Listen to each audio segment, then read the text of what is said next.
Très cher jury, très cher public, bienvenue à la 4e édition du concours Périclès organisé par la Fédération francophone de débat.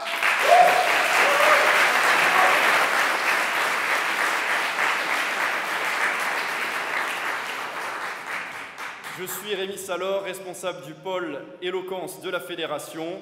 Ce soir, on se retrouve dans cette salle des fêtes, salle magnifique de la mairie du 20e arrondissement. Et pour nous l'avoir prêtée, je pense qu'on peut les applaudir chaleureusement, s'il vous plaît.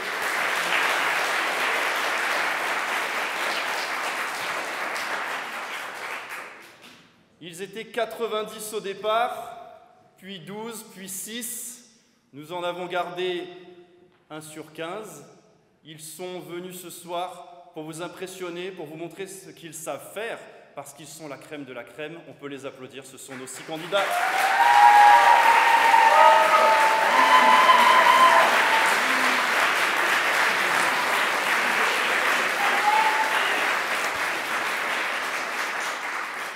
Et évidemment, pour les départager, nous avons convoqué ce soir un jury de prestige. Elle est magistrate au parquet de Paris, fondatrice du club d'art oratoire Révolte-toi Sciences Po, meilleure oratrice du championnat du monde de débat en 2015, Madame Inès Bordet.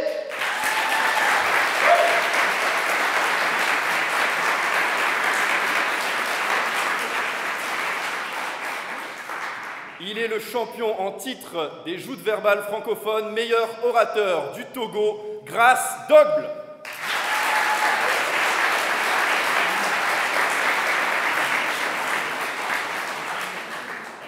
Directeur anticorruption, il est arrivé 3e au concours Périclès en 2021.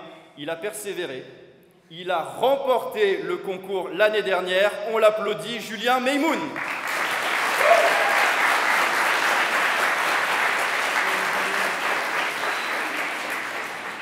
Il est écrivain, auteur du roman Les conditions idéales, récompensé du prix Goncourt des prisonniers 2023, Mokhtar Hamoudi.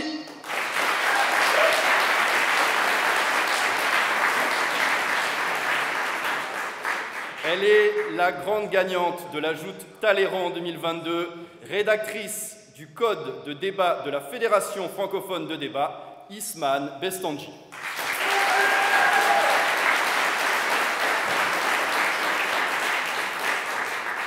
Il est l'héritier des grands théoriciens de l'art oratoire, fondateur de l'école de l'art oratoire de Paris, Monsieur Stéphane André.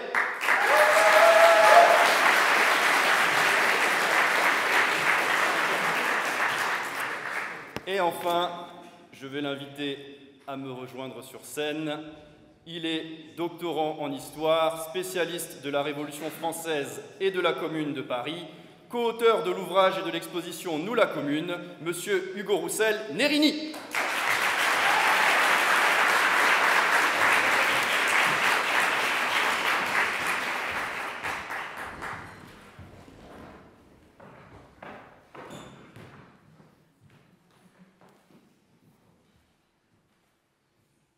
16 avril 1917.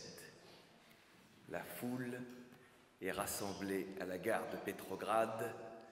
Tout le monde attend, tout le monde l'attend.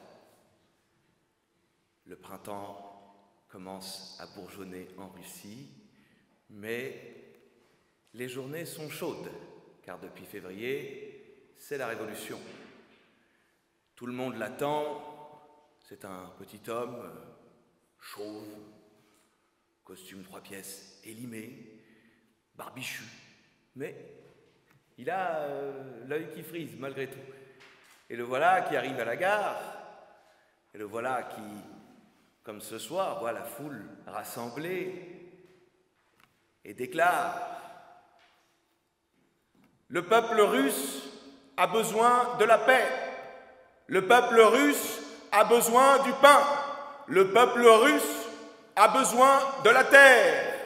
Vive la République des Soviets, vive la révolution prolétarienne mondiale. Les gens l'applaudissent, mais le prennent quand même un peu pour un fou.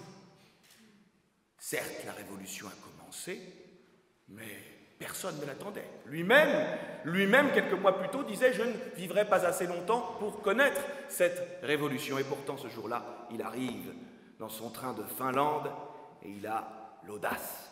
L'audace d'utiliser cette éloquence, l'audace de penser que l'éloquence doit être mise au service de ses idées, mise au service de son parti. Et 6 mois plus tard, il aura pris le palais d'hiver. Oui, il s'agit bien de Vladimir Ilitch Ulyanov, il s'agit bien de Lénine, qui est mort il y a un siècle, en 1924, et il sera mis à l'honneur ce soir, puisque l'une des citations de nos oratrices et de nos orateurs sera de Lénine. De l'audace. Oui, et d'ailleurs, malgré tout, Lénine, à la fin de sa vie, à ses proches, commençait à se poser des questions, à se dire que certains membres de son parti n'étaient peut-être pas forcément tous très bien intentionnés. C'était le cas notamment du jeune Dougachvili, un certain Staline, qui avait accumulé entre ses mains peut-être un peu trop de pouvoir et n'allait peut-être pas l'utiliser à propos. Et quelques décennies plus tard, c'est lui qui est à la tête de l'Union soviétique. Mais cette fois-ci, une certaine Madame Manouchian, qui est entrée récemment au Panthéon, écrit à une de ses amies, arménienne comme elle, Madame Aznavourian, et lui dit « Ne rentre pas en Arménie, il ne fait pas bon rentrer en Arménie. » Mais c'est son fils, qui lui n'est pas mort en 1924, mais né en 1924, un certain Charles Aznavourian, devenu Charles Aznavour, qui à son tour aussi utilisera l'audace et mettra toute son éloquence pour arriver en haut de l'affiche, dans son complet bleu. Il mettra une éloquence formidable à l'ombre du show business. Ce cher Charles Aznavour, que vous connaissez toutes et tous, sera aussi mis à l'honneur ce soir. De l'audace, il en fallait aussi pour une femme née il y a 2 siècles de cela, Julie Victoire d'Aubier. C'est elle qui a été, en France, la première femme bachelier. Oui, on disait bachelier à l'époque, parce que le terme de bachelière, ça voulait dire fille de joie. Mais aujourd'hui, on peut dire première femme bachelière, parce que Julie Victoire d'Aubier a eu l'audace de dire qu'il fallait qu'il n'y ait pas simplement des bacheliers en France, mais aussi des bachelières. Elle est née il y a 200 ans, elle est morte il y a 150 ans, elle sera aussi mise à l'honneur ce soir. Nos candidats qui sont ici vont devoir deviser, à leur tour, faire preuve d'audace. Moi, j'aimerais, à titre plus personnel, rendre un hommage à mon grand-père, qui est né, lui, il y a aussi 100 ans, qui serait né très exactement il y a 100 ans, dimanche prochain, qui, effectivement, est né en 1924, comme Charles Aznavour, qui est mort à 50 ans, hélas, comme Julie Victoire d'Aubier, et qui a été, comme Manouchian, franc-tireur partisan, et lorsqu'il habitait à Paris, vivait dans un atelier d'artiste peintre, le même atelier qu'utilisait Lénine pour imprimer ses journaux. Mais toutefois, ce n'est pas pour ça que je parle de lui, mais c'est encore une fois pour vous parler d'audace et pour vous parler de la première édition du concours Périclès, puisque nous sommes ici à la 4e édition du concours Périclès. Le premier Périclès a été remporté par Rémi Salor, qui aujourd'hui s'en occupe.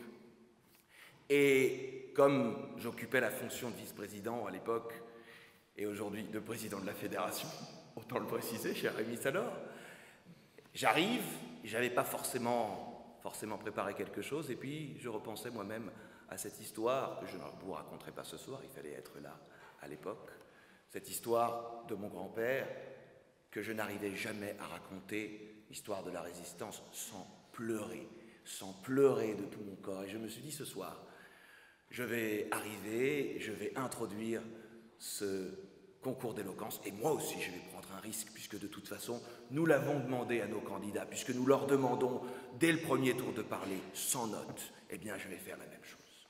Donc j'espère ce soir que vous allez surtout, certes, user d'audace, mais prendre du plaisir.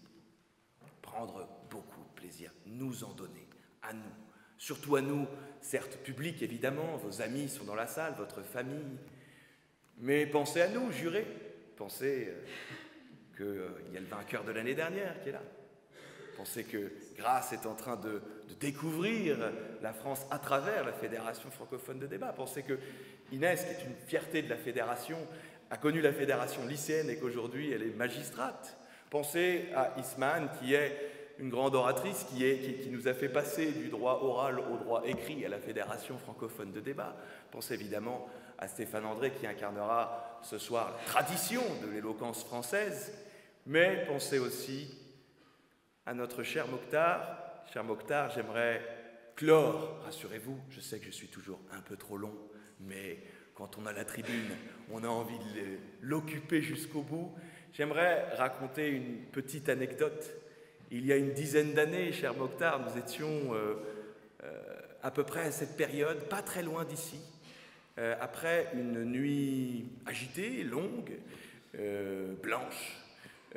Nous sommes arrivés et nous sommes allés faire un tour avec un autre personnage dont je tairai le nom, mais qui est quand même devenu un grand avocat très éloquent et qui partage avec toi l'Algérie aussi. Bon, après, vous trouverez certainement de qui il s'agit, mais je n'en dirai pas plus. Nous étions comme trois copains, nous rentrions dans ce cimetière. Et voilà que Malcolm Moudaya, pour ne pas citer son nom, me dit « Mais tu m'as raconté l'histoire de la commune. Raconte à Mokhtar l'histoire de la commune. » Et voilà que je raconte très longuement l'histoire de la commune. Et voilà que nous étions, et nous surplombions Paris, et toi tu revivais ce « à nous deux Paris » qui t'est si cher. Et puis nous sommes sortis un peu éméchés de ce grand cimetière, et nous avons rencontré des gens qui se prétendaient être les héritiers de nos communards, mais nous n'avons pas forcément eu un très bon rapport avec eux. Et tu m'avais dit cette phrase, tu m'avais dit, tu vois, tes communards, j'aurais peut-être eu envie de bouffer avec eux, mais eux pas trop. Et d'une certaine façon, j'aurais envie de vous dire ce soir que on va attendre aussi de vous que vous nous donniez envie d'aller bouffer avec vous après. Alors évidemment, on vous connaît, on sait qu'on ne naît pas orateur et qu'on le devient, et que donc vous venez des clubs de la Fédération et que vous êtes entraînés dans ces clubs, mais on ira tous boire un verre après, il n'y a pas de souci. Mais peut-être que ce soir aussi, celui ou celle qui l'emportera sera celui qui nous donnera le plus envie d'aller manger un bout.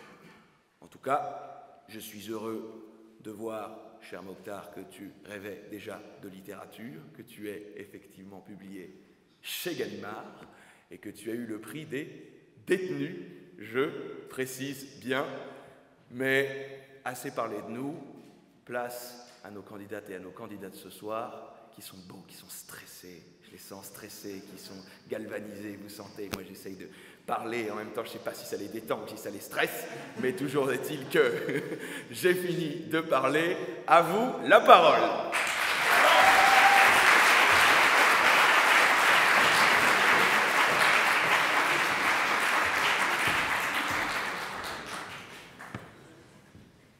Mesdames, Messieurs, Hugo Roussel-Nérini, le président de la Fédération francophone de débat, l'homme qui est toujours un peu long de sources sûres. On l'applaudit, s'il vous plaît.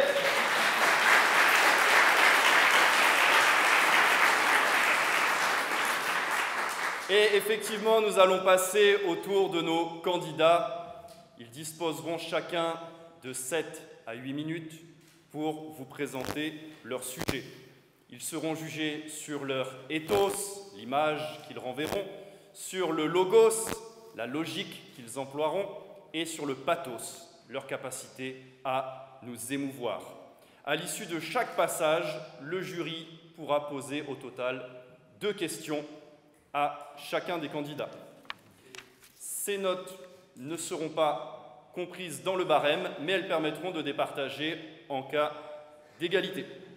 Vous l'avez compris, nous avons choisi 3 citations, 3 personnalités qui vous ont été présentées, et nous allons donc commencer par cette citation.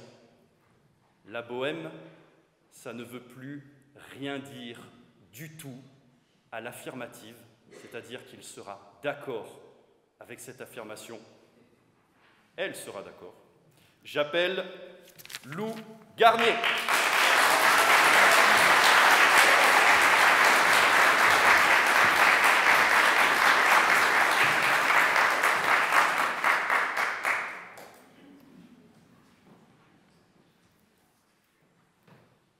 Tour d'horizon des annonces immobilières dans le quartier de Montmartre.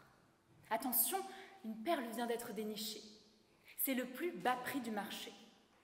900 € hors charge pour un 15 mètres carrés. Décidez-vous vite, c'est une pépite. Effectivement, Charles, nous autres, les enfants de la Gen Z, n'avons pas connu ton Montmartre chéri. D'abord parce que loger dans le 18e n'est plus à la portée des artistes fauchés. Ensuite, parce que dans la capitale, la pollution a eu raison de toute forme de végétation. De plus, je défie quiconque de réussir à troquer une toile contre un repas chaud dans un bistrot parisien. Quand payer 4 balles un allongé ne suffit pas à arracher un sourire au serveur, ce que tu nous racontes, Charles, relève du miracle. Et puis même, qui peint encore ? Aujourd'hui, c'est devenu un hobby passager pour cinquantenaires en burn-out complètement dépassé. La bohème que ton œil nostalgique nous dépeint n'excite que notre imaginaire, à nous autres, les vingtenaires. Cette bohème que tu nous vantes, Charles, se traduit par une réalité légèrement différente aujourd'hui. L'artiste incompris, le thésard fauché et l'écrivain sans succès se bousculent dans la queue du Pôle emploi et sont tous au RSA. Les factures, les impôts et la pression familiale dominicale finiront par avoir raison de leurs aspirations. Après coup, on dira en souriant qu'ils se sont un peu égarés. Brebis légèrement marginales que la vie a fini par mater. Et puis même, qui rêve encore de ta bohème ? Aujourd'hui, qui fantasme sur une vie précaire, où une mansarde défraîchie suffit, où l'on se nourrit de quelques vers bien dits, et où un poêle tiède nous ravit ? Arrêtons de nous bercer d'illusions. Manger un jour sur 2 n'a jamais fait d'envieux. Aujourd'hui comme hier, beaucoup ne désirent pas ta bohème. Tu l'assimiles au paradis, mais cette folie que tu décris n'a jamais vraiment séduit. Pourquoi la jeunesse devrait nécessairement être arrogante et insolente ? Nous ne rêvons pas tous de notoriété, de pauvreté et de frivolité. Aujourd'hui comme hier, beaucoup de vingtenaires inspirent à la stabilité, à des projets concrets et à des vies bien bordées. Dans tes vers lyriques et nostalgiques, je regrette ta condescendance et ton intolérance. Tu te désoles de ce Montmartre que tu ne reconnais pas, sans te questionner sur la possibilité que oui, peut-être Montmartre n'est pas si triste dans son nouveau décor. Aujourd'hui comme hier, il est le témoin de belles histoires et de grandes réussites. Avec nous, Montmartre évolue, s'adapte et grandit.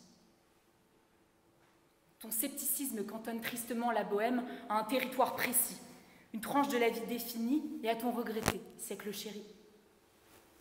Je regrette amèrement de ne pas pouvoir te contredire, mais dans les conditions que ton intransigeance nous impose, et en raison d'évidentes invraisemblances, aujourd'hui ta bohème n'a effectivement plus aucun sens. Mon impertinence me pousse à la défiance. Charles, au fond, cette bohème, est-ce qu'elle a déjà seulement voulu dire quelque chose ? Je ne l'ai pas connue, alors je l'ai cherchée. Qui est donc cette bohème ? Une période bénie des dieux, où liberté se conjugue avec indépendance et sensualité, où les lendemains sont toujours lointains et où l'argent n'est pas une finalité ? Qui est donc cette bohème ? J'ai rencontré ces représentations sans savoir qui s'attribuait son titre, avec raison. Qui est donc cette bohème ? L'Esmeralda d'Hugo ? la diseuse de bonnes aventures dans sa roulotte bariolée, la Mimi de Puccini, l'artiste parisien Fauché ou la Carmen de Bizet. Ta bohème est partout et nulle part. Elle est à la fois une période épistolaire et un mode de vie, un homme et une femme, un accessoire coloré et un refus de la vanité. Elle est enfermée dans un café parisien, mais jouit de la liberté des voyageurs itinérants. Qui est donc cette bohème? J'en suis venue à la conclusion, Charles, que la bohème ne veut plus rien dire du tout parce qu'elle n'a jamais porté aucun sens. Elle ne relève que du mythe littéraire, du fantasme imaginaire et de l'utopie centenaire. Elle a été nourrie par l'esprit fantasque du petit cénacle et d'autres cercles d'écrivains rêveurs, où chacun contribue à repousser les limites de l'imaginaire de son voisin. Moi, je crois, Charles, qu'on a inventé la figure de la bohème pour se rassurer, pour s'auto-persuader. Oui, on aurait pu, on peut encore et on pourrait être éperdument libre, indépendant et égoïste. On rêve de cette vie fantasque qui se conjugue au présent et où la simplicité gomme la vénalité de nos ambitions. On s'imagine Narcisse, sans attache, frivole et léger. On se pense simplement beau et heureux. Oui, on aurait pu, on peut encore et on pourrait avoir cette vie-là. Mais la vérité, celle d'hier et d'aujourd'hui, c'est que la réalité finit toujours par nous rattraper. Après avoir chanté, les cigales se trouvèrent fort dépourvues quand la bise fut venue. Une fois les premières rides installées et les dernières économies dépensées, l'innocence et l'insolence laissent place au devoir, à l'impératif et aux responsabilités.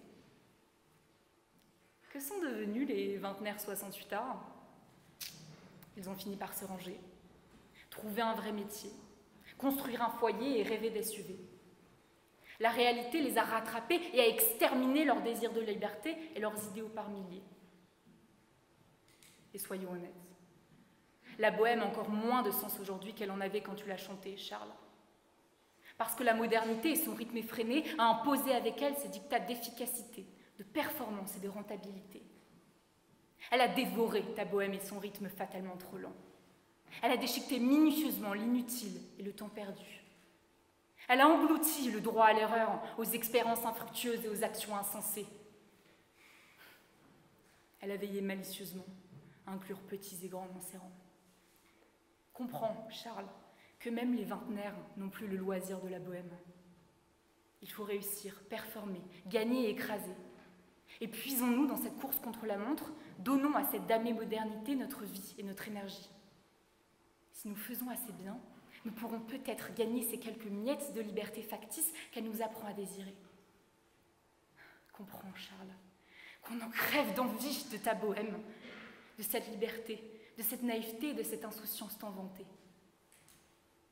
Mais il nous faut composer dans un monde où le futur est incertain, où l'appât du gain est souverain, où la fin justifie toujours les moyens et où à chaque instant explose un nouveau conflit inhumain. Alors, aujourd'hui, plus que jamais, tu as raison, Charles. La bohème, ça ne veut plus rien dire. Du tout.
Que je l'assimile pour ce texte, cette question particulièrement difficile, le vrai métier serait le métier qui rapporte, le métier qui renfloue les caisses, qui permet de vivre selon les dictats de cette modernité sans scrupules, c'est-à-dire pouvoir être le parfait consumériste et pouvoir acheter tout ce que l'on désire.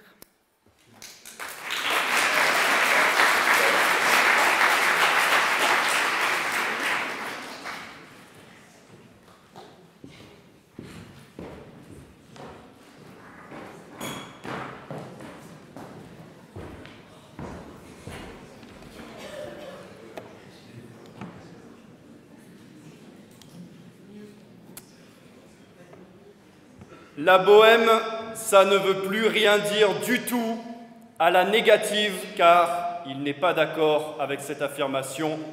Nous applaudissons Anteom Wachuk.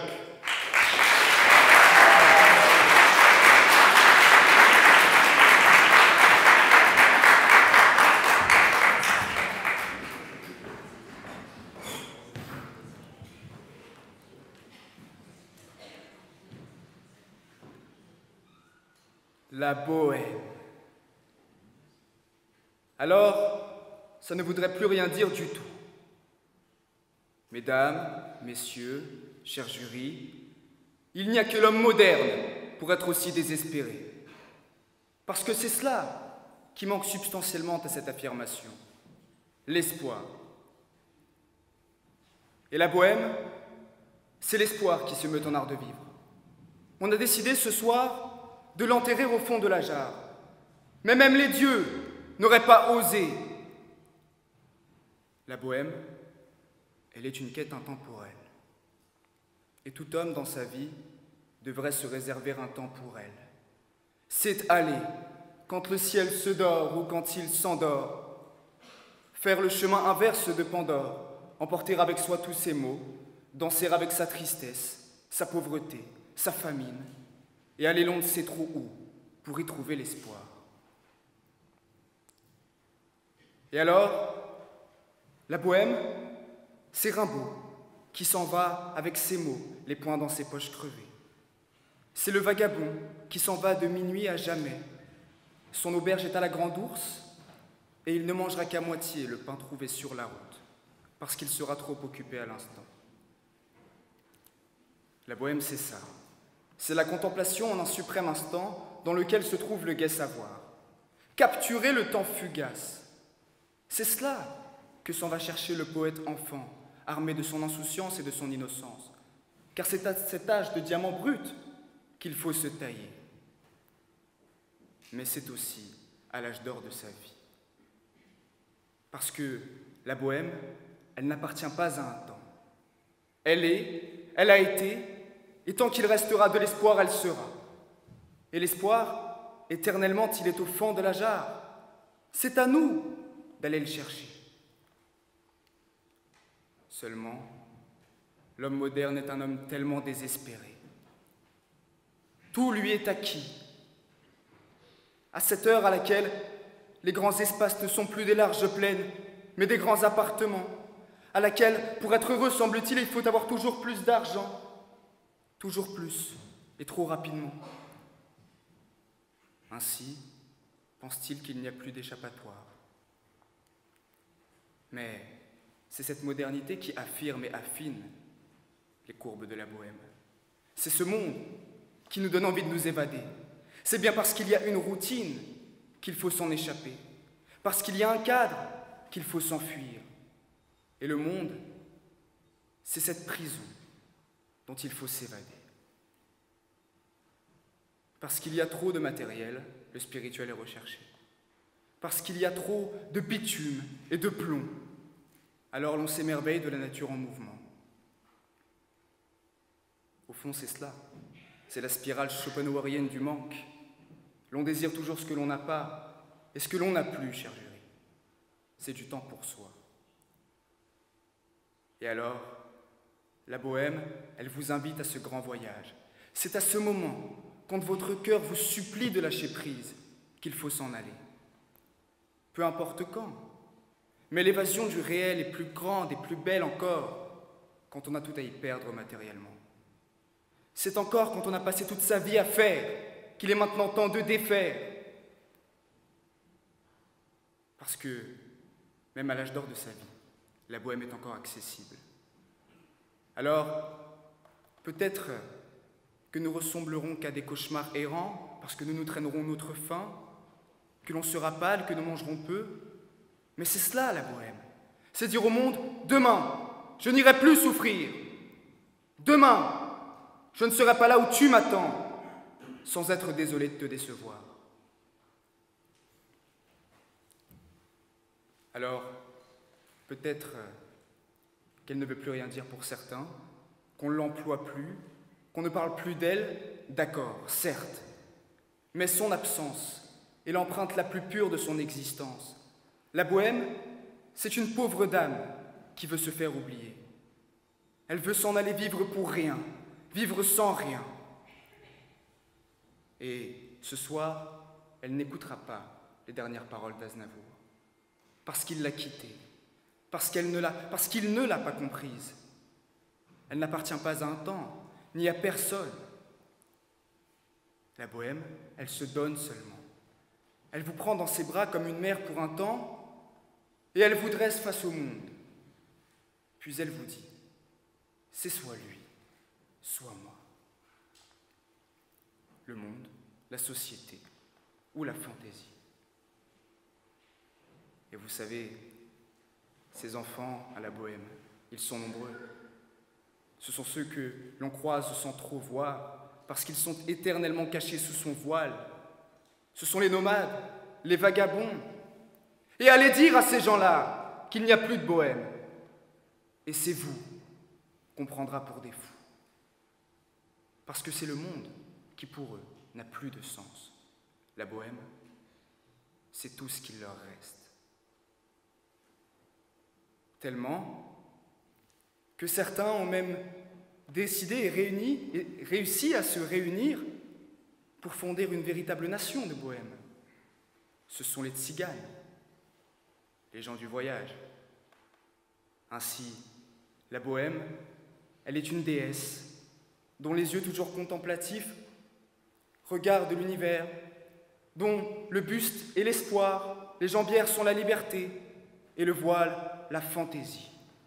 Et c'est ce voile obscur de la fantaisie qui semble aujourd'hui être menacé par une société qui nous marque tous de son sceau ineffable, dont il semble être trop difficile aujourd'hui encore de s'en échapper, de cet engrenage dont il est presque impossible de sortir. Demain, qu'adviendra-t-il? Les anciens ne seront plus là pour nous laisser une trace de cet espoir perdu. Mais là encore, lorsque nous serons tous pris dans cet engrenage, l'exil est une issue possible. Parce que vous pouvez tout prendre à un homme, mais pas sa liberté. Et l'histoire nous le démontre assez. Nous serons toujours libres d'aller et venir, et d'aller sans revenir. La bohème, elle sera une révolution de la pensée. Elle recherchera dans le monde de demain un peu de pauvreté, un peu de mysticisme, de rêve, loin de toutes ces artificielles lumières. La bohème, comme la révolte pour la liberté, elle suppose l'abolition de son confort propre. Elle débute par l'idée d'un aller sans retour. Et ce soir, cher jury, mesdames, messieurs, la bohème vous invite. Elle vous invite à lui faire cet éloge qui est prononcé et chanté tous ensemble, si vous êtes d'accord, cher public. Les derniers vers d'Aznavour, la bohème, ça voulait dire on est heureux. Si vous voulez bien m'accompagner dans cette danse folle, mais qui en vaut la peine, faire cet éloge de la bohème tous ensemble et montrer au jury qu'elle existe bel et bien ce soir encore. Allons-y. La bohème, ça voulait dire on est heureux. Merci.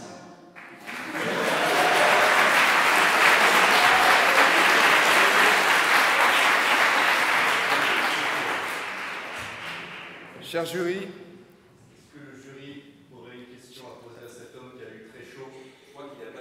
je n'ai pas terminé, mais merci pour les applaudissements avant l'heure, ça me fait extrêmement plaisir.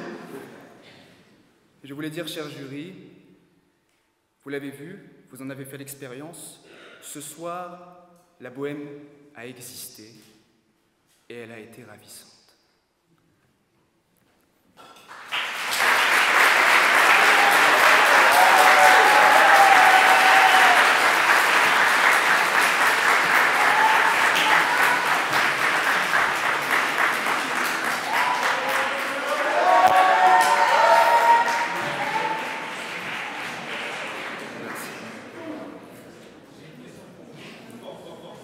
Des poètes.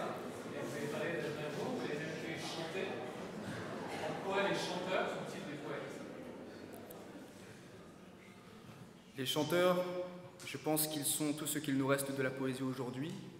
Léo Ferré nous disait justement que la poète est lue seulement par certains de ses adeptes, elle est plus écoutée, et je pense qu'aujourd'hui, effectivement, c'est tout ce qu'il nous reste. Quelques textes de rap, certains aiment Booba, ils voient une certaine poésie, une certaine prose, j'en fais partie, je sais que Rémi Salor aussi, et je pense que le rap, et Aznavour l'a très bien dit, c'est l'avenir, c'est aujourd'hui, et c'est tout ce qu'il nous reste de cette poésie, de cette errance de l'âme que l'on peut retrouver dans certaines paroles, qui parfois insultent même le matérialisme de ce monde.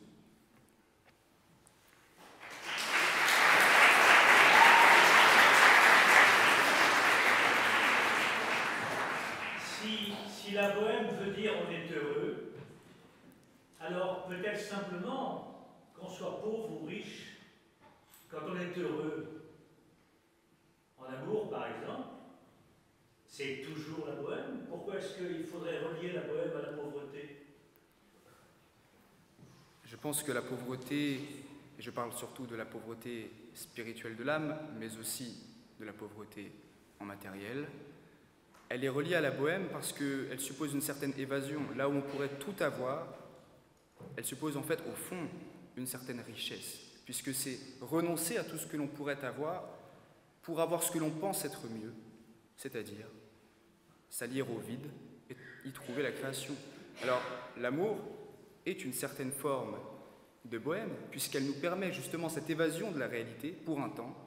Évidemment, quand l'amour se finit, ça fait mal, mais c'est cela qui est l'essence de la bohème.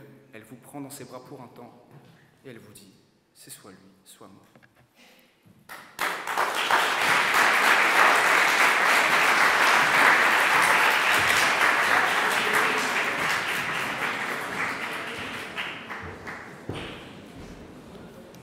Merci, Monsieur Ouachuk, qui pense gagner en divulguant que j'écoute du Booba. Mais Monsieur Ouachuk, s'il veut s'asseoir sur le trône, il faudra s'asseoir sur mes genoux.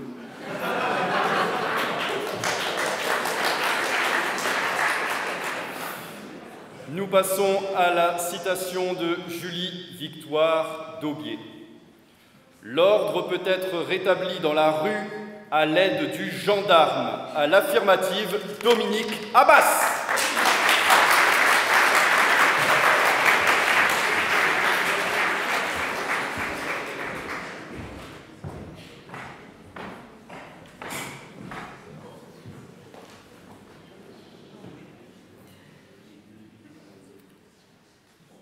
« 84 kilogrammes. 84 kg, mesdames et messieurs, c'est le poids moyen en 2021 d'un gendarme mobile. Considérant, toujours d'après l'Institut Pifométrie, que ce gendarme mobile court à jeun, c'est-à-dire à peine un petit pastis pour la route, à 10 km/h, considérant qu'il y a à peu près 110 gendarmes dans un peloton de gendarmerie mobile, les scientifiques de haut vol, mais bas de plafond que nous sommes, en arrivent à au chiffre précis de 41 kJ. 41 kJ, s'il y a des littéraires dans la salle, vous pouvez rester, ne vous en faites pas. 41 kJ, c'est assez d'énergie pour finir un livre de Bernard-Henri Lévy en entier. Voilà. Au-dessus, il ne reste plus que la fusion nucléaire, mais pourtant Bernard n'est pas une lumière. Mais revenons-en à nos moutons, moutons noirs casqués, sorte de danseurs de cabaret populaire à la sauce Mirillon, vous savez, c'est Mirmillon, vous savez, ces espèces de gladiateurs romains suréquipés qui tapaient gaiement sur des gladiateurs romains moins bien équipés, avec comme seul salaire le pouce abrobateur de leur César. Ces intermittents de l'ordre républicain, donc, peuvent-ils faire régner le calme dans nos rues? Au vu de ma démonstration purement mathématique et de mon génie certain, j'aurais tendance à dire que oui, mais il restera toujours parmi vous quelques poètes, quelques Che Guevara des ronds-points, quelques combattants de l'idéal, pour vous dire que, tu sais Dominique, le savoir est aussi une arme. Oui, mais vous savez ce qui est aussi une arme? Une arme, exactement. Une grenade Gli F4, c'est 26 grammes de trinitrotoluène et 4 grammes de tricyclométhylène trinitramine. Quoi que ça puisse être, ça vous arrache un bras. En comparaison, l'encyclopédie de Diderot et d'Alembert, ça a beau peser 10 kilos, ça n'a aucune capacité offensive. Défensive, je ne dis pas, ça fait certainement un très joli gilet pare-balles hors de prix, mais en tant que projectile, ça n'a aucun effet. Ou alors il me faut un lance-encyclopédie, un lance-cyclopédie. Mais, enfin, là encore, la seule chose que ça vous arrache, c'est le rein que ça va vous coûter de vous offrir l'édition in folio, brochée, couverture en veau marbré, dos à revers magnifiquement orné de caissons à fleurons et de motifs dorés, édition 1751. Oui, j'ai des goûts de luxe, mais là n'est pas le sujet. N'essayez pas de me faire dévier, s'il vous plaît. Nous n'avons pas le temps, le monde va trop vite. Aucune chance qu'on le rattrape, sauf si, vous me voyez venir, vous avez récemment fait l'acquisition, comme notre gendarmerie nationale, de 90 véhicules blindés à roues VBX 170 Centaure, vitesse sur route 90 km/h, autoradio stéréo intégré, 14 tonnes et demie de pur monopole de la violence légitime, une sorte d'hommage wébérien permanent équipé d'un lance-grenade 30 coups et d'une tourelle de 7,62. Évidemment, vous ne l'avez pas fait, puisque les agents du chaos qui sommeillent en vous préfèrent dépenser ces quelques pauvres 800 000 euros pour les uns en canette de 8-6 tiédas, pour les autres en spritz sur le boulevard Saint-Germain, pourquoi pas. Résultat, vous roulez en Vélib, et le jour où vous avez besoin d'une trentaine de grenades fumigènes et d'une tourelle de combat, c'est-à-dire dans les montagnes afghanes ou à Châtelet après 19h, vous êtes bien désemparés. Et pourtant, on en a bien besoin de nos gendarmes. J'en sais quelque chose, j'ai écouté Pascal Praud hier soir sur CNews, et j'en suis à présent convaincu, mesdames et messieurs, il faut armer la police municipale. Il faut militariser les agents de sécurité des Carrefour Market. Il faut nucléariser les gares de pêche. Il faut atomiser les immigrants. Pardon, non, ça c'était Elisabeth Lévy. Elle me monte un peu à la tête, désolé. Je disais donc, comme notre glorieux président jupitérien nous l'a demandé, il faut réarmer. Il suffit de sortir pour la rue pour s'en rendre compte, c'est le chaos. Sortez dehors, il y a des gens. Mais pire que ça, des gens qui revendiquent, alors qu'ils pourraient être en train de maximiser la valeur de nos actions derrière leur bureau. Non, ils revendiquent. Au nom de quoi? Au nom de tout, et donc surtout de rien. Et vas-y que je demande la paix dans le monde, la fin de la faim, de l'eau au Groenland et des ours polaires en Éthiopie, ou l'inverse. Une rue, c'est fait pour circuler, il n'y a rien à voir. Et ben non, les gens, ils veulent un monde meilleur. Les agrippants. Il paraît même que la bohème, ça ne veut plus rien dire du tout. Eh ben si, la bohème, ça veut dire un bon gros escadron de gendarmes mobiles dans ta tronche, espèce d'altermondialiste aspergeur de tableaux, et autres poètes autodidactes / maître chanteur amateur. Ceci étant dit, je veux vous rassurer, mesdames et messieurs, je peux avoir l'air ici d'un vieux réac bourgeois, je ne suis pas vieux. Et puis, je n'ai rien contre l'idée de nous laisser emmener au vent, comme à une énième reprise de Louise Attaque aux Francopholies de La Rochelle sous acide. Mais au fond, est-ce que ce ne serait pas une forme de complicité? J'aime l'ordre. J'aime la police. J'aime l'odeur du lacrymo au petit matin. Et c'est normal, j'ai grandi avec Schwarzenegger qui dézingue, un jour des zombies, le lendemain des terroristes, le surlendemain des robots à coups de mitrailleuse. Mais est-ce sain? Machiavel, l'auteur préféré des premières années de droit, dont la carrière politique culminera bientôt en tant que conseiller municipal à Plougastel, dans les Côtes d'Armor, Machiavel donc écrivait « J'aime ma patrie plus que mon âme ». D'accord? Mais est-ce que j'aime l'ordre plus que mon âme? Parce que l'ordre naît d'abord du renoncement. Et le renoncement, c'est un peu mourir. C'est accepter de se séparer d'une partie de sa liberté au nom de la vie en société. Mais sommes-nous vraiment libres si nous ne sommes plus totalement libres? Si nous n'avons plus aucun, même minime, droit au désordre? Et puis, pour l'ordre, jusqu'où irions-nous? Parce que l'ordre, c'est aussi quand au petit matin, au Mont Valérien, on attache un homme à un poteau. L'ordre, c'est Manouchian, qu'on abat parce que résistant. L'ordre, c'est cet enfant qui se demande pourquoi un gendarme, encore, le conduit au vélodrome d'hiver avec sa famille alors qu'on est en juillet. L'ordre, c'est le sang des 68 arts qu'on lave à grands seaux d'eau sur le boulevard Saint-Michel. L'ordre, c'est tout cela. L'ordre, c'est cet opposant kanak qu'un gendarme, encore, exécute, achève à coups de botte dans une grotte calédonienne. Mesdames et messieurs, il faut se rendre à l'évidence. L'ordre peut et l'ordre sera un jour rétabli dans nos rues. Le nier, c'est s'en rendre complice. Le nier, c'est se désarmer moralement face au combat que nous devrons mener demain. Et alors, nous devrons peut-être nous réfugier dans les maisons. Et s'ils viennent jusque dans nos bras, eh bien, dans ce cas-là, nous ferons le désordre dans les esprits, en écrivant, en parlant, en pensant, car comme le disait déjà en des temps médiévaux le troubadour Pagny, vous n'aurez pas ma liberté de penser.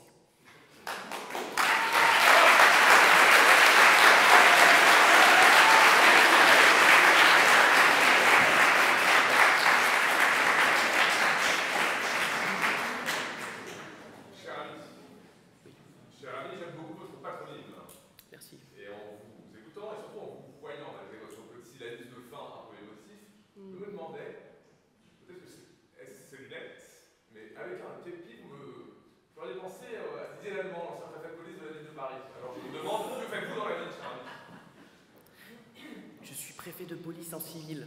C'est-à-dire que je me balade dans le métro et à chaque fois que quelque chose ne me plaît pas, je le rappelle aux gens. Et je leur dis, vous savez, madame, nous ne sommes pas dans le même camp. Vous m'avez démasqué. Alors si j'avais une question, est-ce que pour rétablir l'ordre, faut-il être brave? Oh. Alors, bien que le brave aime, je ne pense pas que aimer suffise, et je ne pense pas que ce soit simplement une question de courage. Je pense que le courage, très souvent, et on l'a vu encore cette semaine avec la panthéonisation de Manouchian, le courage très souvent a plutôt été de ceux qu'on a accusés de désordre.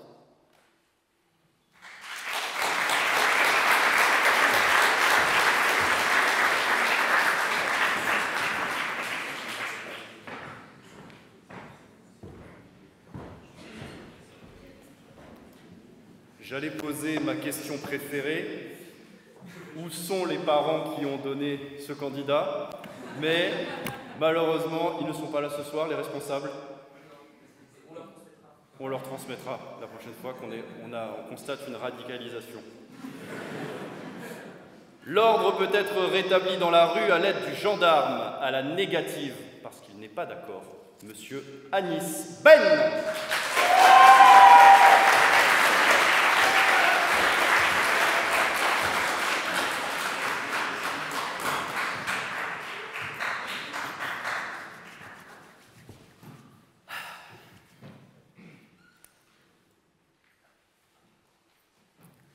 « 5h30 du matin, son réveil sonne, l'attirant de ce drôle de cauchemar qu'elle était en train de subir. Cette nuit, Julie s'est vue perdre la vie lors d'une manifestation. Alors elle descend les escaliers, avale son café noir, au goût amer, elle enfile son uniforme et avant de partir, elle entre dans la chambre de la prunelle de ses yeux. Elle est encore endormie, elle lui adresse un dernier « je t'aime » et claque la porte. Julie pratique le genre de métier où on ne sait pas si on va rentrer le soir. Julie, lorsqu'elle arrive à la gendarmerie, elle n'a même pas le temps de manger des croissants rassis sur la table que tout s'active. L'alarme retentit, tout le monde se presse, il faut prendre les armes pour rétablir l'ordre. Elle prend son casque, son bouclier, son flashball et sa gazeuse. Direction Paris, son supérieur lui avait fait le topo. Hier, un jeune a été tué par balle à Nanterre. Arrivée sur Paris, elle n'a même pas le temps de comprendre ce qui lui arrive. Il y a quelques heures, elle était Julie, mais maintenant elle n'est plus qu'un matricule. 312B. Des pierres fusent de tous les côtés, des cocktails Molotov explosent, elles foncent dans le tas, envoient un coup de matraque par-ci, par-là, démembrant une ou deux petites mâchoires à l'occasion, et puis une grenade flash explose. Elle est complètement perdue, se retrouve seule entre deux bâtiments de la cité Picasso à Nanterre. Au sol, elle est complètement démunie. Un groupe de jeunes lui fonce dessus, cocktail Molotov à la main. Julie se dit, ça y est, c'est fini. Mais juste avant, elle se demande quand même, mais quel ordre ai-je rétabli aujourd'hui? Vous voyez, cette vie, ce n'est pas uniquement celle de Julie, c'est celle de millions de gendarmes, en fait, que l'on voit tous les jours et qu'on ne prend même plus le temps d'écouter.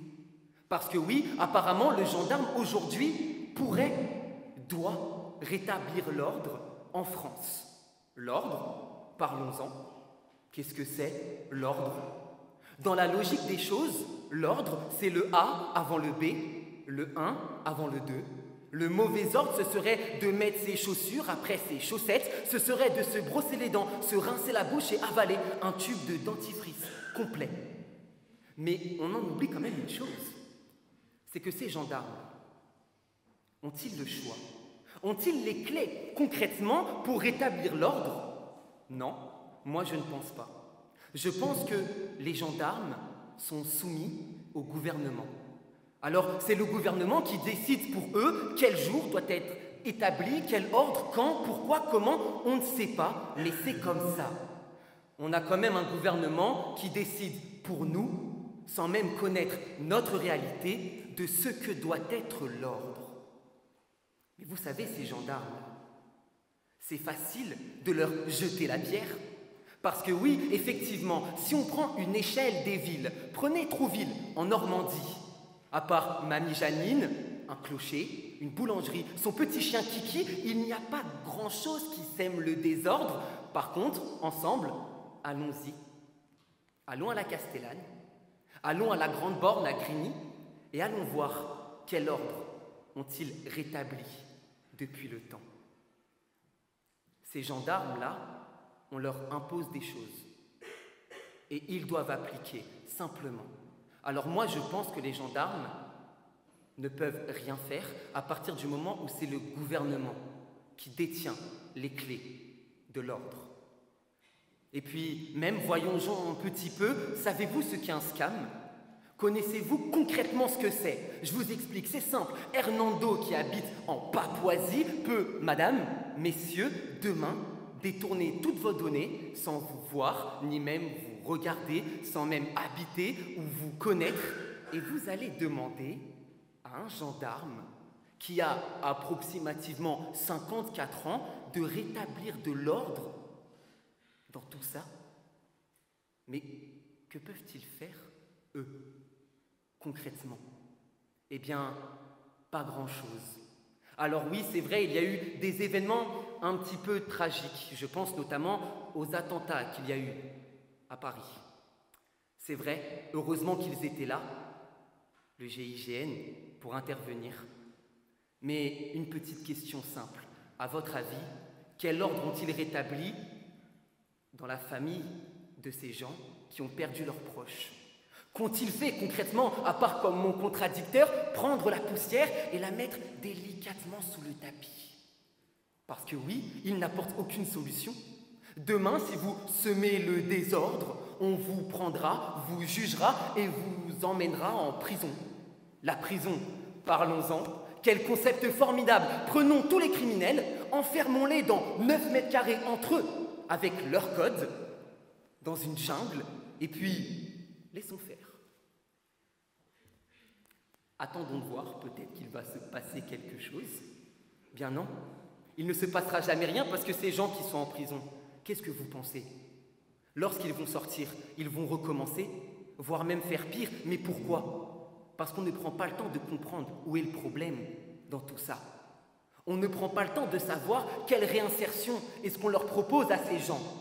Alors quel ordre on rétablit lorsque l'on voit qu'à chaque fois, ça recommence encore et encore? Lorsqu'il y a une manifestation, je pense notamment aux Gilets jaunes, je pense notamment aux agriculteurs sur Paris, eh bien, on ne cherche pas, encore une fois, à comprendre. On prend les gendarmes, les balançons dans la rue, et puis allez-y, rétablissez l'ordre. Mais à quel prix? Avec des flashballs? Avec des coups de matraque? C'est comme ça que vous rétablissez l'ordre, vous, concrètement? Vous savez, moi, mon grand-père, il s'est beaucoup battu pour qu'aujourd'hui, on ait accès à la sécurité sociale. Alors, fut un temps, on aurait considéré que lui aussi semait le désordre. Mais heureusement qu'il a semé le désordre. Si on refuse de croire cela, eh bien on crache sur toute notre histoire. Parce qu'il a bien fallu qu'à un moment, il y ait une prise de la Bastille. Il a bien fallu qu'à un moment, il y ait des gens qui ont semé le désordre pour le rétablir, mais cette fois pour nous. Le cocktail Molotov a donc explosé. Julie n'est pas morte et elle est présente ce soir dans cette salle. Julie étant plus jeune, elle voulait sauver le monde, elle voulait rétablir l'ordre. Elle voulait rétablir l'ordre, mais aujourd'hui, elle met des amendes. Elle voulait rétablir l'ordre, mais aujourd'hui, elle se retrouve rabaissée par son supérieur à cause de sa condition de femme. Elle voulait rétablir l'ordre, mais elle se retrouve contre lui lorsque des agriculteurs viennent sur Paris. Alors Julie, elle voit la montagne de violence, elle dépose son casque, son bouclier, et elle s'élance. Elle enjambe Zied, elle enjambe Bouna, elle enjambe 2005, le conteneur EDF, elle enjambe les gilets jaunes, elle enjambe les agriculteurs. Et une fois arrivée en haut, elle se dit que oui, elle a rêvé de rétablir l'ordre, mais pas le temps d'une nuit. Elle rêvait secrètement d'une chose impossible, le rétablir, mais le temps d'une vie.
Alors, tout d'abord, moi je ne pense pas qu'il ne faut pas qu'il y ait de gendarmes dans les rues. C'est important. Heureusement qu'ils sont là pour maintenir une dite sécurité, un dit ordre.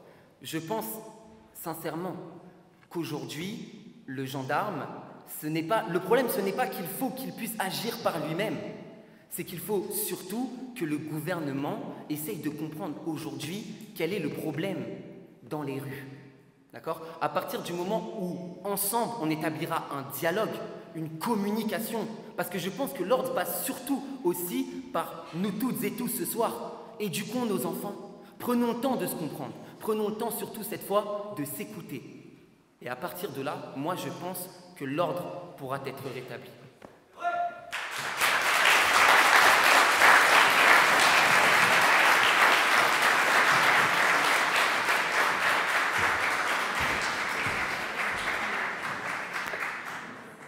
Nous passons à notre troisième et dernière citation pour nos deux derniers candidats.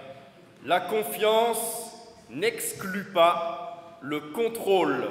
À l'affirmative, Mario Guglielmetti.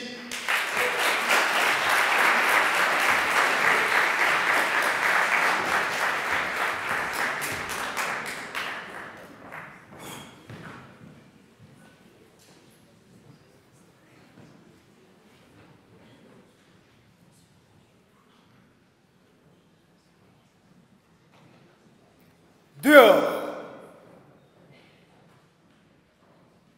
Dehors, au-delà des zadistes qui manifestent devant chez M. Dominique Abbas, loin, dans le désert, il y a un jeune garçon qui marche. Ce jeune garçon, à l'allure royale, croise un renard. Les deux ne se connaissent pas. Le garçon est donc comme tous les autres garçons, et les renards comme tous les autres renards. Car lorsqu'on ne se connaît pas, nous sommes tous assimilables les uns aux autres. En revanche, lorsqu'on se rencontre, lorsqu'on donne sa confiance, alors tout change. Lorsqu'on ouvre son cœur en tendant sa main, on voit la vie différemment. On l'entend même très différemment. La vie qui, en dansant, peut parfois nous surprendre, nous permet de rencontrer d'autres personnes, de toucher leur vie et leur permet de toucher nos vies. Alors, une voix devient tout de suite reconnaissable dans une foule et une multitude de bruits. Alors, un simple parfum devient une odeur inoubliable. Lorsqu'on donne sa confiance, tout change. Mais la confiance est dure à construire et elle peut facilement se défaire. C'est pour ça que s'il faut donner sa confiance, il ne faut pas le faire sans discernement. Donner sa confiance, oui, mais pas éperdument.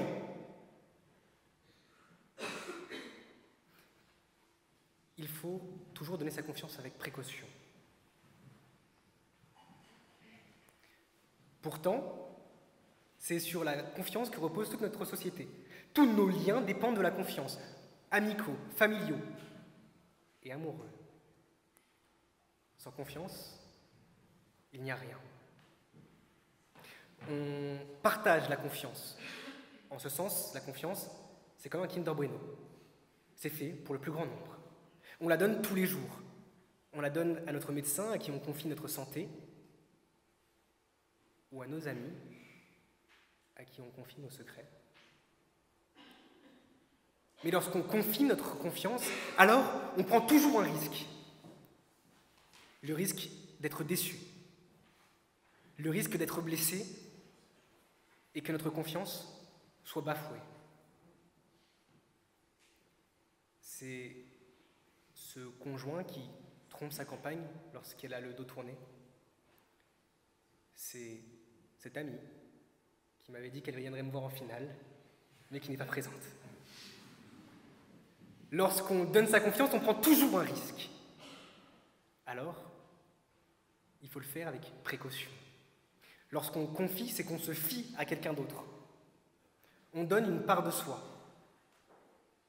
C'est normal de vouloir s'assurer qu'elle est toujours là. Mais c'est compliqué, parce que personne n'aime les contrôles. Conséquence logique d'une scolarité dans laquelle on est toujours contrôlé depuis la plus basse classe, le mot « contrôle » fait peur. Pour certains, les plus aisés, il renvoie même à une peur ancestrale, la peur de l'administration fiscale. Et pour une infime partie encore, pour une classe qui change très peu, le contrôle est permanent. Cette classe, c'est la classe politique. Elle varie très peu, on voit souvent les mêmes personnes, pas nécessairement les plus brillants, et ils sont toujours contrôlés. Mais ils n'aiment pas ça. En particulier, le petit Jérôme. Jérôme Cahuzac n'aime pas beaucoup les contrôles, notamment les contrôles de mathématiques. Il oublie toujours de rajouter un zéro, et ça, c'est problématique. Mais en politique, tout dépend de la confiance et du contrôle. La démocratie est fondée dessus. Lorsqu'on donne sa voix, lorsqu'on donne son vote, on donne sa confiance à un être. Mais il doit toujours être contrôlé. Alors, l'élection n'étant une sanctuarisation qu'une sanction. On contrôle les politiques. Un homme ne doit pas tout décider. On ne peut pas avoir un homme qui soit à la fois président et juge, sauf si c'est Hugo Roussel.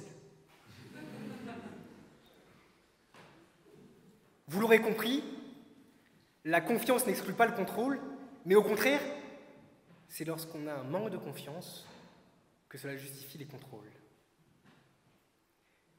Mesdames et messieurs, Madame la procureure, ça y est, on va en parler. On va parler des contrôles d'identité. Les contrôles d'identité ont rarement été motivés par une grande confiance envers les contrôlés, pas plus que les contrôles judiciaires étaient motivés par une grande confiance envers les mises en cause. Non. En réalité, moins on a confiance et plus on contrôle. Et plus on contrôle, moins on donne confiance aux autres. Cette réalité est celle de millions de jeunes aujourd'hui, mais c'est aussi une vérité que vous pouvez retrouver dans votre vie.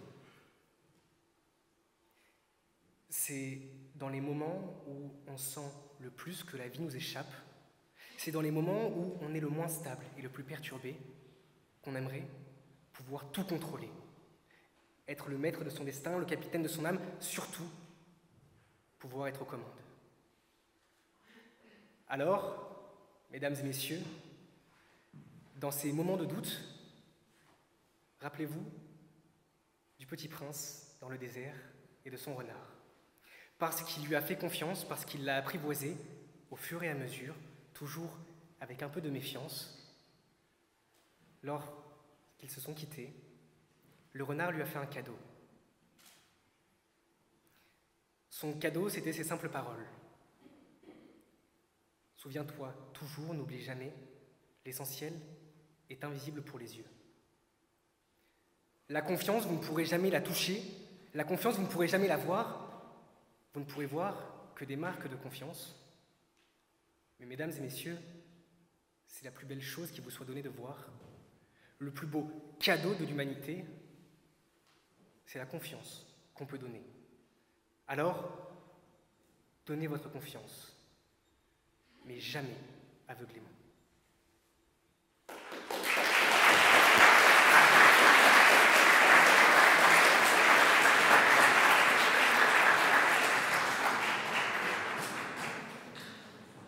Vous êtes député, vous votez une motion de censure contre un gouvernement. Est-ce que vous lui retirez votre confiance ou est-ce que vous renforcez votre contrôle?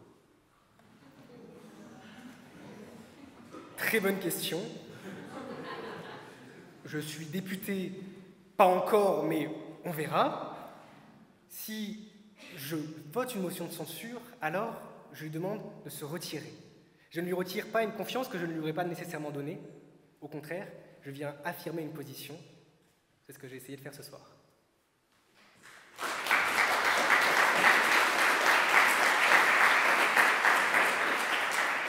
J'ai également une question pour vous, une question de procureur. Non, pas une question de procureur. Vous avez dit, donc finalement, votre position, c'est de dire que la confiance n'exclut pas le contrôle, et donc que finalement, le contrôle, c'est une condition qui permet de renforcer la confiance. Est-ce que finalement, le contrôle, c'est pas ce qui permet de ne pas tomber dans la méfiance? Effectivement, parce que lorsqu'on a de la défiance, c'est que c'est arrivé trop tard. Lorsqu'on a de la méfiance, c'est là où la relation est saine. Il faut faire confiance toujours avec précaution, et je suis très heureux que vous l'ayez compris.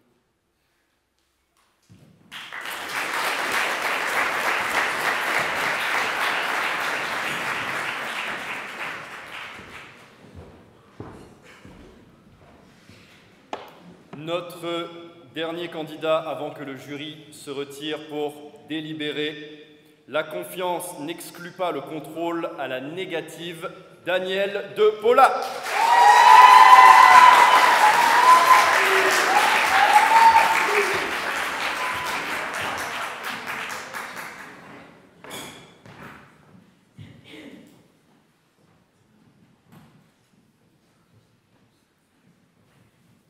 Brûle. Brûle. Elle brûle. Elle brûle la flamme de l'humanité depuis ce jour où Prométhée a eu la folle idée d'amener le feu à l'homme. Promettez-moi de bien l'utiliser, dit-il. J'ai confiance. 3 petits mots, et puis s'en va. Mon Dieu, mais il est parti? C'est tout? Mais quel culot! Le type débarque comme ça sans prévenir et donne le feu à l'homme. Et puis c'est tout. Ah oui, oui, ça s'est vraiment passé comme ça en un claquement de silex. Moi, vous savez, selon moi, le problème dans la naissance de l'humanité, c'est l'humain. Ah, ça aurait été mieux sans, puisque l'homme n'est alors qu'un enfant. Et que fait un enfant avec le feu? Eh bien, il joue. Et à force de jouer avec le feu, il finit par se brûler. Alors il brûle, et il brûle encore et encore. Aujourd'hui, l'homme, continuellement, se brûle. Il ne se contrôle plus. Le monde brûle tellement vite que dans le feu de l'action, il décide même de brûler les étapes.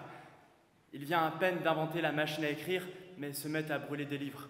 Il crée la machine à vapeur, tandis que la planète s'enfume. Finalement, l'homme n'a jamais grandi.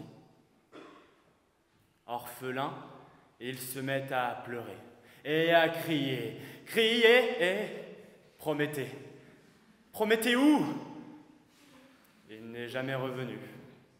Maman dit que lorsqu'on cherche bien, on finit toujours par trouver. Pourtant, ce que l'homme n'a pas encore trouvé, c'est le véritable sens de la confiance accordée par Prométhée. Mesdames, messieurs, chers jurys, depuis qu'on lui a donné le feu, l'homme ne se contrôle donc plus. Mais plus que du feu, cette torche, c'est l'allégorie même de la confiance. L'homme s'en saisit et vit alors plus sereinement dans la caverne. Au bout de sa main, la torche brûle. Elle brûle et protège. Et puisqu'elle protège, l'homme n'a plus de peur. Et le contrôle étant ce mécanisme de défense face au risque, qu'il s'agisse d'animaux sauvages ou d'angoisse, le contrôle n'a plus de raison d'être sans peur. Oui, le contrôle disparaît lorsque l'on a confiance, car celle-ci éloigne le doute. Et c'est en cela que la confiance soulage. Contrôler est si douloureux, cela implique une pression constante, une anxiété, une fatigue mentale, voire physique. La confiance, elle, agit comme un antalgique. L'homme accepte de ne plus contrôler, mais en toute conscience, en toute confiance. Et si la confiance admettait le contrôle?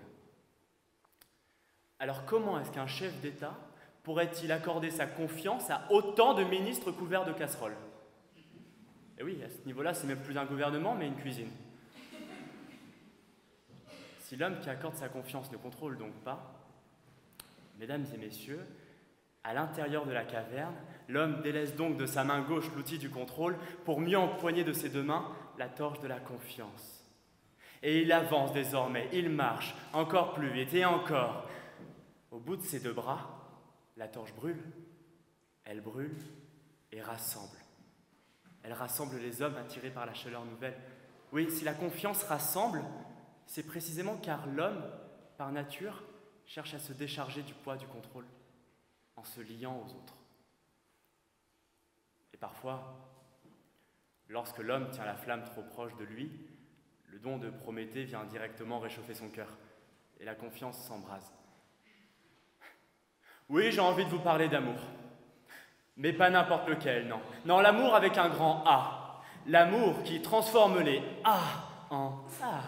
Admiration, en alchimie, en ardeur. Car après tout, qui de mieux que moi-même, du haut de mes 22 ans, 2 mois et 12 jours, pour vous expliquer ce qu'est l'amour. Car moi, l'amour, je l'ai bien vécu, plusieurs fois même. Mais à chaque fois, il prit fin. Le problème, c'est que je n'avais pas confiance, alors je contrôlais. Et puisque le contrôle est une intrusion, moi, j'ai pris trop de place. Je n'ai pas su aimer autrement qu'en étouffant au point d'en éteindre la flamme. Mais maintenant, de mon grand âge, maintenant je sais, je suis seul, avis à la salle, mais je sais qu'avoir confiance, ce n'est pas seulement ne pas chercher à contrôler, non, c'est aussi accepter de perdre le contrôle soi-même. Car pour toucher le 7e ciel, il faut bien lâcher prise et s'envoler avec la confiance d'Icare, quitte à se brûler les ailes. Alors, mesdames, messieurs, puisqu'elle court la maladie d'amour, notre homme des cavernes aussi se met à courir. Et il court encore et encore. Et au bout de ses bras, la torche brûle. Elle brûle et illumine. Oui. La torche illumine le chemin face à lui, et de cette incandescence-là exalte ses propres sens. De cette toute-puissance naissante, lui tire une confiance en lui. Puisque l'homme voit clair, on peut dire qu'il a trouvé le sens de la raison qui l'entraîne à chaque pas sur le devant de la caverne, et le doute paraît alors bien faible lorsque l'on a confiance en son destin. Oui, la confiance en soi aussi exclut le contrôle, car lorsque l'angoisse s'évapore, alors plus aucune voix dans notre tête ne saurait nous limiter. Mesdames, messieurs, par excès de confiance et absence de contrôle, l'homme saute. Et il saute en dehors de la caverne. Il décide de voir le monde en dehors des simples ombres projetées par la flamme qu'il détient.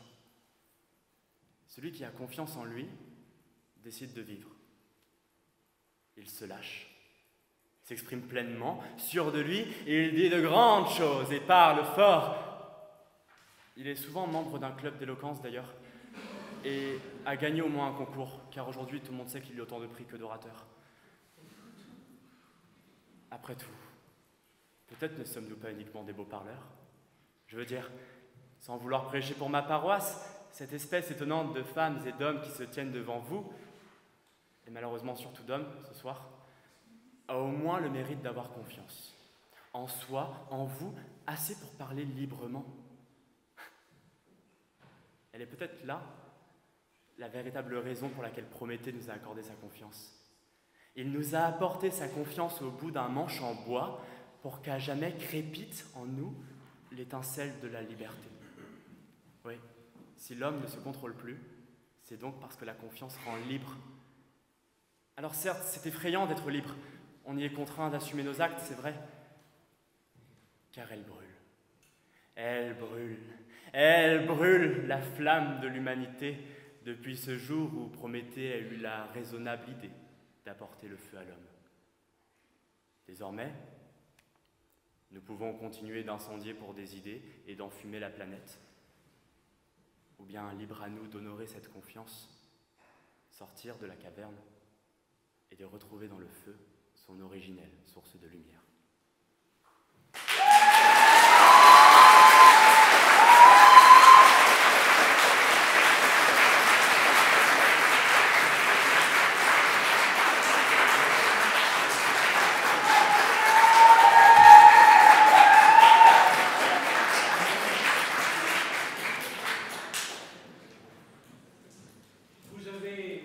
Vous avez parlé de la confiance en soi. Pour moi, le sujet était plutôt la confiance dans l'autre. Vaut-il mieux chercher la confiance dans l'autre ou la confiance en soi? Ce qui est beau quand on a confiance en soi, c'est qu'on se permet d'interpréter le sujet. Je pense que pour avoir confiance en l'autre, il faut avoir avant tout confiance en soi. Si quelqu'un nous aime ne serait-ce qu'un peu et que nous-mêmes on ne s'aime pas, on aura l'impression que cette personne nous offre le monde. Si on sait se respecter soi-même, on saura réellement quelle peut être une interaction saine.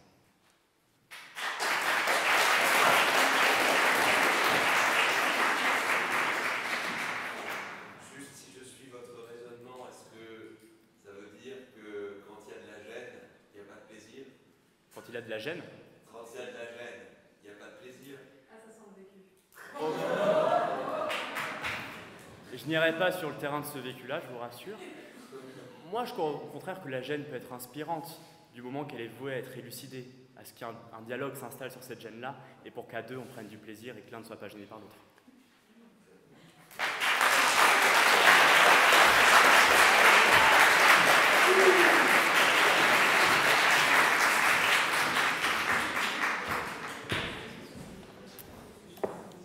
Mesdames, Messieurs, merci d'être restés jusqu'au bout. Je vais demander aux jurés de se retirer pour aller délibérer. Merci à tous.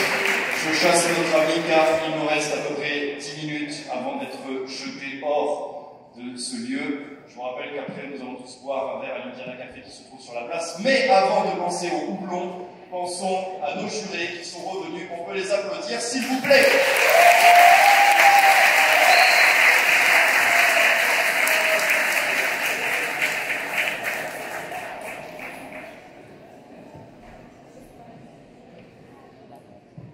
Nous allons donc toutes et tous être succincts, essayer de dire un mot, mais vous savez, la qualité d'oratrice ou d'orateur, c'est de réussir à aller rapidement à l'essentiel. Pour ma part, j'aimerais simplement dire que nous avons assisté à des échanges sur 3 sujets et qui a pour sens donné 3 duels, entre guillemets. Le premier était plutôt axé sur la poésie, j'ai trouvé que c'était plutôt la poétique qui était à l'honneur. Le deuxième était plutôt axé sur de la rhétorique. Et le troisième plutôt sur le format du conte philosophique. Quoi qu'il en soit, ça a été une conversation, et c'est toujours un plaisir de vous écouter. C'est pas du tout un plaisir en revanche de juger. C'est pour cette raison que à chaque fois, je me mets en retrait et que je laisse les autres jurés prendre la décision. Félicitations à vous. On vous applaudit très fort. Parce que ce qui compte ce soir, c'est le plaisir que vous avez pris ce soir à vous juger. Peu importe le résultat, même si le vainqueur pourra, c'est la seule victoire, enfiler ce magnifique casque et triompher à la tribune.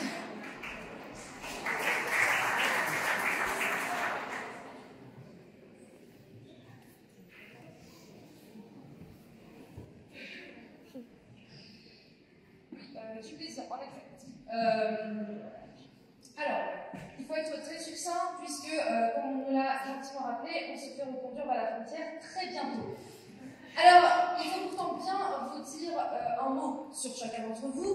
D'abord parce que vous avez été très bons, notamment vous, Lou Garnier, parce que vous me valez bien. C'était facile, hein, on est sur un haut niveau d'élévation spirituelle. Anthéum, ouais, alors, écoutez, j'ai pris beaucoup de plaisir à vous écouter parce que vous êtes... Ouais, j'ai pris beaucoup de plaisir à vous écouter jusqu'au moment où vous êtes tombé sur quelque chose d'un petit peu tortueux à écouter pour moi. Parce que vous savez, quand on est juré, qu'il est une certaine heure, eh ben, il faut nous ménager, il faut être indulgent avec nous. Vous voyez, il faut partir sur des choses plus simples à comprendre. L'allégorie du Kinder Bueno de Mario. Voilà, tout simplement quelque chose de... Soyez indulgents avec nous, et pour autant, je vous ai écouté jusqu'au bout, parce que vous me valez bien également. Dominique Abbas, alors vous, je vous ai adoré. Moi, j'ai vraiment beaucoup aimé l'éthos du filloniste d'Assas, un peu puceau, qu'on retrouve à la Saint-Hubert, à l'église des Bernardins. Ça vous fait très Vatican I, finalement, et je trouve que c'est très attendrissant. Vous m'avez fait passer un excellent moment. Alors, Alice Ben, j'ai écrit Doliprane. Alice Ben, vous parlez fort, mais l'air de rien, en parlant fort, vous m'avez permis de rester attentive à l'histoire de Julie. Alors, Julie, je ne sais pas si elle existe vraiment. Elle existe vraiment, d'accord, parce que je t'ai dit, si elle n'existe pas et que le prénom qu'il va trouver, c'est Julie, c'est vraiment l'histoire est chiante. En fait, non, elle existe, Julie. Eh bien, écoutez, hommage à Julie, je vous remercie. Mario Guglielmetti. Alors, Mario Guglielmetti, allégorie du Kinder Bueno, très propre, on a bien aimé. Moi, je vous ai trouvé très carré, et puis c'était très facile pour moi de vous suivre. Et puis surtout, vous m'avez permis de prendre mon élan avant d'arriver à Daniel de Pola. Alors, Daniel de Pola, vous avez fait l'objet des dissensions les plus cruelles. Il y avait du sang dans les délibérations. Bon, voilà, mes collègues, vous ont trouvé géniaux. Je sais pas comment vous dire, vous allez me détester. Beaucoup de références académiques, beaucoup de... Prométhéo? Mais ça va pas de faire ça. Bon. Après, voilà, c'était pas non plus relou. Je vous ai écouté. J'étais plus sévère vis-à-vis de vous, apparemment. Il se trouve que vous avez trouvé grâce aux yeux des autres jurés. Et c'est peut-être que aussi, être un bon orateur et ne pas plaire à tout le monde, c'est aussi se conformer à la diversité des êtres humains Et je fais partie peut-être de ceux que vous avez détestés jusqu'à la fin de vos jours et vous allez souhaiter que je meure dans d'atroces conditions. Mais rassurez-vous, vous avez trouvé grâce aux yeux des autres jurés.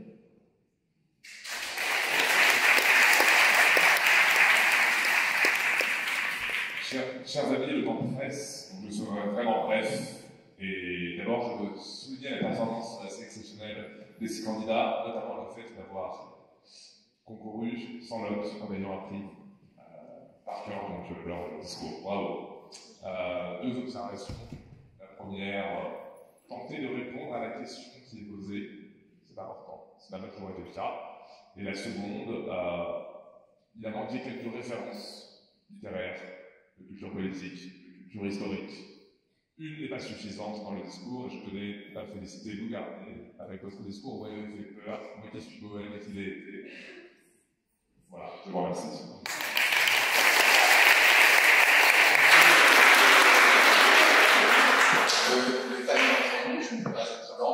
Ce soir, on s'attendait à écouter, à pas de l'éloquence, on avait de l'éloquence. On s'attendait à l'émotion, on avait de l'émotion. On fait des arguments riches, on a eu des arguments riches. Je vais tout simplement remercier nos candidats de nous avoir donné ce beau spectacle. Je pense qu'il aussi pas porter le trophée. Avant de ce soir, sachez que vous êtes tous de bons orateurs et je vous souhaite le bon arrivée à tous. Merci.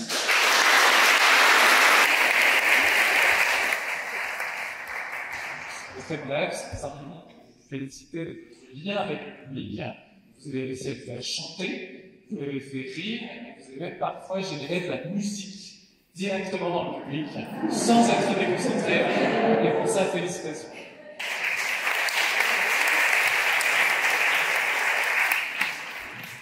Bonsoir à tous, je serai également bref. Je voudrais féliciter tous les candidats parce que effectivement c'est pas un moment qui sera évident, c'est une vraie préparation. Ce que vous avez fait ce soir, c'est une prestation d'éloquence de qualité. Peut-être que je comparerais l'exercice que vous avez pu mener ce soir à un exercice auquel je suis plus familière, à savoir une réquisition.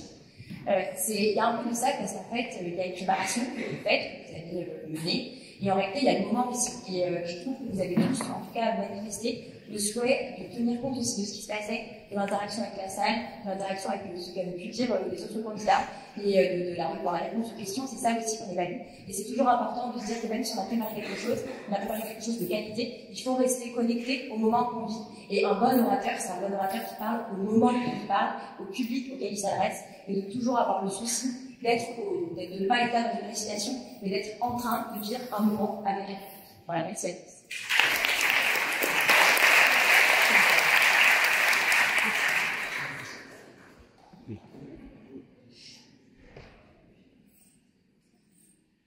Je voudrais donner une prime en laboratoire, la prime la plus importante, ce qui consacre l'orateur. C'est la voix. Parce que c'est à travers la voix, la musique de la voix, c'est musique, que tout d'un coup l'émotion passe.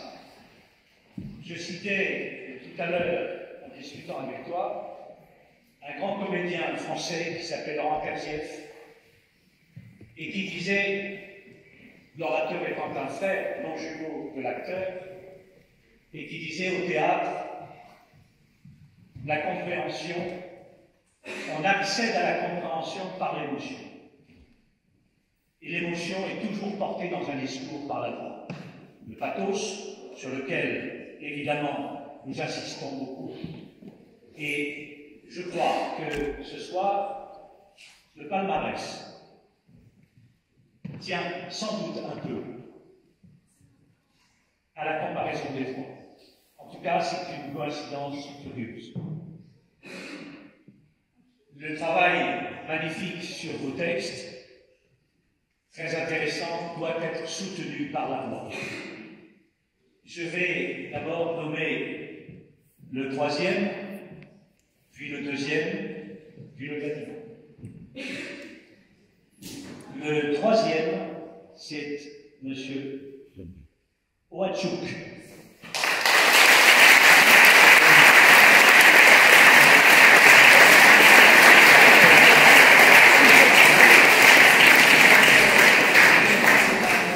Votre sujet était un sujet pas facile, la bohème.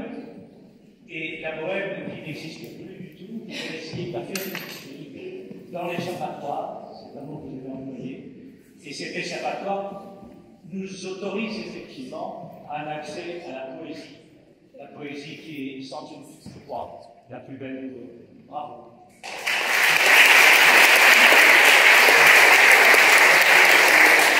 Le deuxième, c'est Anis Ben.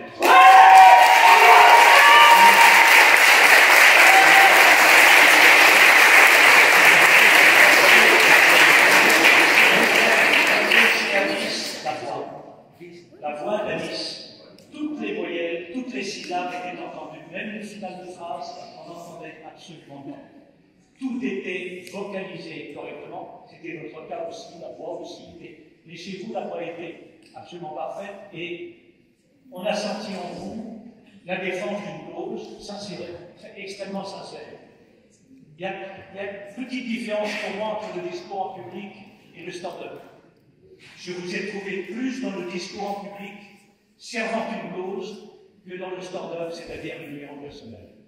Et de ça, permettez-moi une appréciation personnelle. Je vous suis très reconnaissant.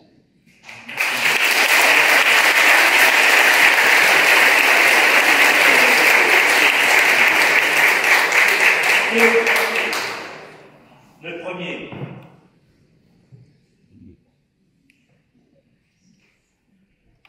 Dominique Abbas.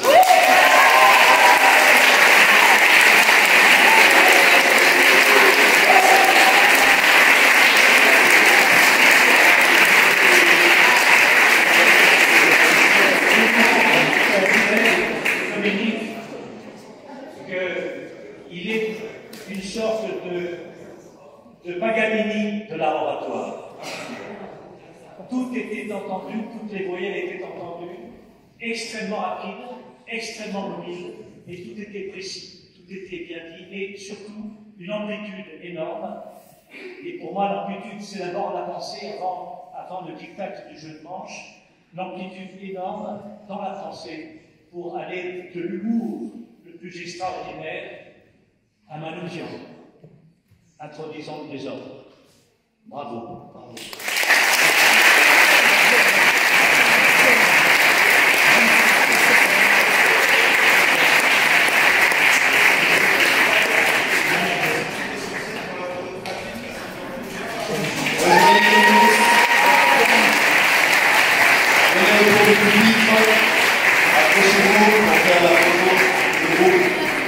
On va devant le public.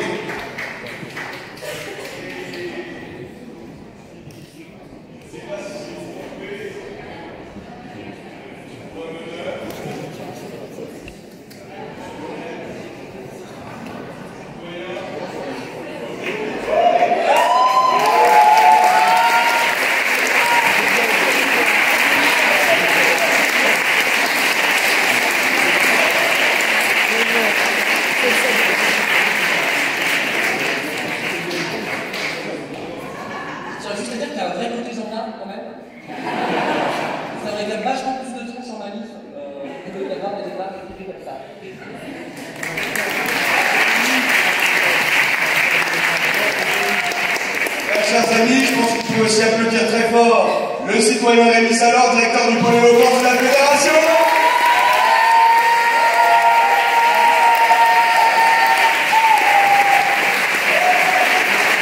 Il vous l'a dit, nous allons boire un verre, mais avant, il nous faut conclure tous ensemble par le slogan de la Fédération francophone de débat. On n'est pas orateur.